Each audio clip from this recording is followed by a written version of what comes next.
জাতির উদ্দেশ্যে ভাষণ দিচ্ছেন ডক্টর ইউনূস। দর্শক শুনছিলেন শিরোনাম, এবার বিস্তারিত। আপনি যদি আমাদের চ্যানেলে নতুন হয়ে থাকেন অবশ্যই আমাদের চ্যানেলটি সাবস্ক্রাইব করে রাখুন, পাশে থাকা বেল আইকনটি বাজিয়ে দিতে ভুলবেন না, যাতে করে প্রতিনিয়ত আমাদের নতুন ভিডিওগুলো আপনার কাছে পৌঁছে যায়। অন্তর্বর্তীকালীন সরকার গঠনের 1 মাস পূর্তি উপলক্ষে জাতির উদ্দেশ্যে ভাষণ দিচ্ছেন প্রধান উপদেষ্টা ডক্টর মোহাম্মদ ইউনূস। বুধবার 11 সেপ্টেম্বর সন্ধ্যা 7:30টায় প্রধান উপদেষ্টার কার্যালয় থেকে জাতির উদ্দেশ্যে দেওয়া ভাষণে সবাইকে ধন্যবাদ জানান তিনি। প্রধান উপদেষ্টার এ ভাষণ বিটিভি ওয়ার্ল্ড, বাংলাদেশ বেতার এবং বিটিভি চট্টগ্রাম কেন্দ্র থেকে একযোগে সম্প্রচার হচ্ছে। পাশাপাশি বেসরকারি টিভি সময় টেলিভিশনেও ভাষণ সম্প্রচার করা হচ্ছে।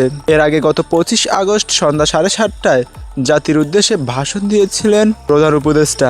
উল্লেখ্য, শিক্ষার্থীদের টানা আন্দোলনের মুখে গত 5 আগস্ট প্রধানমন্ত্রী পদ থেকে ইস্তফা দিয়ে দেশ ত্যাগ করেন শেখ হাসিনা। এরপর 6 আগস্ট বঙ্গভবনে রাষ্ট্রপতি মোহাম্মদ শাহাবুদ্দিনের সঙ্গে বাহিনীর প্রধান ও ছাত্র আন্দোলনের সমন্বয়কদের বৈঠকে ডক্টর মোহাম্মদ ইউনূসকে প্রধান করে দেশের অন্তর্বর্তীকালীন সরকার গঠনের সিদ্ধান্ত নেওয়া হয়। গত 9 আগস্ট অন্তর্বর্তী সরকারের প্রধান উপদেষ্টা হিসেবে শপথ নেন ডক্টর মোহাম্মদ ইউনূস।